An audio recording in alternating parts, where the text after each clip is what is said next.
Bonjour à tous, c'est Jean-Luc Haut sur sa chaîne YouTube. Aujourd'hui, nous allons parler de l'armée russe qui a beaucoup de mal à détruire les drones ukrainiens et nous allons essayer de comprendre pourquoi. En novembre 2023, l'armée russe aurait perdu plus de 130 tanks, chars en Ukraine. Le manque de défense anti-drone dans l'armée russe avait déjà été pointé du doigt par un analyste militaire. Depuis près de 2 ans, on voit tourner sur les réseaux sociaux des images de simples drones de commerce ukrainiens lâchant des grenades sur des tanks russes. Aujourd'hui encore, alors que les deux armées stagnent sur leur position, les drones continuent à traverser les lignes de front et menacent les bases arrières.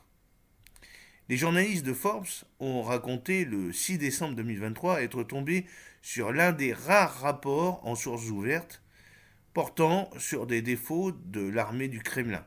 Il permet de mieux comprendre ce phénomène de passoire russe. Publié en 2020 par le professeur Sergei Marenko de l'Université électronique de Saint-Pétersbourg, ce dossier de 193 pages intitulé Contrer les véhicules aériens sans pilote détaille les capacités russes à bloquer les menaces de drones. L'équipement russe actuel est lourd et fortement armé.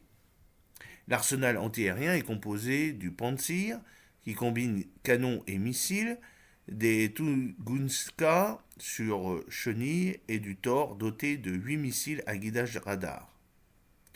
Pour les courtes portées, on trouve sur le front des véhicules Strela 10 ou encore des lance-roquettes Igla S que les soldats portent sur l'épaule. Tous ces systèmes doivent former un bouclier tactique dense, capable de stopper avions, hélicoptères et missiles, mais aucun de ces engins ne s'est montré à la hauteur face à des drones. Dans son rapport, Sergei Makarenko avait prévenu la Russie que ce bouclier d'acier serait trompé par de plus petits engins. Les caractéristiques de haute performance des systèmes de défense anti-drone indiqués par le développeur ne sont pas entièrement confirmées dans la pratique, glisse le chercheur dans son rapport. Il décrit même au fil des pages l'incapacité d'atteindre ces engins réduits. Ces remarques ne sont pas rapidement vérifiées puisque des militaires ont même filmé leur fuite en Pantsir une fois que les drones se dirigeaient vers eux. Alors vous avez accès à une petite vidéo dans les commentaires. Les radars de l'armée russe sont peu adaptés aux petits drones ukrainiens. Le principal souci technique réside dans les capacités des radars militaires à détecter les drones. Les appareils russes sont conçus pour détecter des avions de chasse, pas de petits appareils qui se déplacent lentement.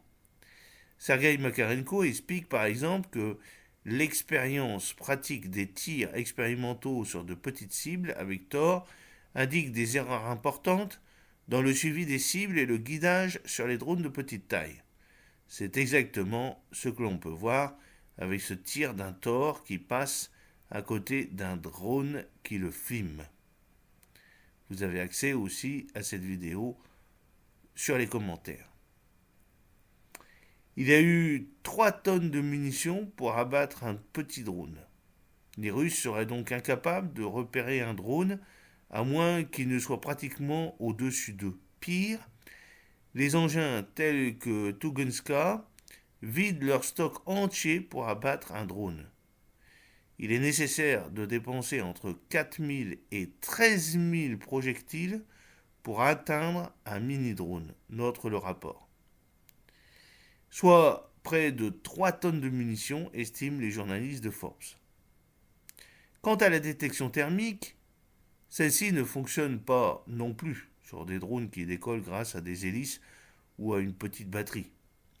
La Russie a encore perdu en novembre un nombre important de véhicules blindés et l'armée ukrainienne affirme avoir détruit 132 engins le mois dernier. Les analyses militaires suggèrent que ce nombre pourrait encore être plus important. Une colonne de blindés qui a été détruite près d'Avavlivka, sur la petite vidéo aussi, la troisième que je vous mets en commentaire. Cette colonne blindée qui est détruite est donc la preuve que les systèmes actuellement ne fonctionnent pas. Néanmoins, ces drones de commerce restent encore fragiles face à de simples tirs de fusil, les effets de boules de feu par exemple. Il faudrait encore beaucoup plus d'appareils pour vaincre les 400 000 soldats russes présents sur le sol ukrainien. Et puis n'oublions pas que la Russie prépare actuellement une armée d'infanterie de 1,8 million d'hommes. Et n'oublions pas également que les parents de ces soldats achètent de plus en plus sur AliExpress des canons anti-drones électromagnétiques chinois qui sont efficaces sur certaines gammes de fréquences et principalement sur des drones du commerce modifiés par l'armée ukrainienne. Actuellement, la densité de ces canons anti-drones électromagnétiques n'est pas suffisante pour arrêter la totalité des drones utilisés par l'Ukraine, mais sa densification de plus en plus importante liée en fait compte aux parents des soldats qui envoient sur le front, qui achètent eux-mêmes des systèmes sur AliExpress, commence à être très important et à conduire à ce que les Ukrainiens perdent de plus en plus de drones de commerce qui sont utilisés soit en drones kamikazes, des drones FPV, soit en drones lanceurs de grenades au niveau des tranchées. Mais aussi pour détruire avec des drones kamikazes avec des RPG adaptés en dessous, quelquefois avec du simple scotch, pour détruire les chars russes.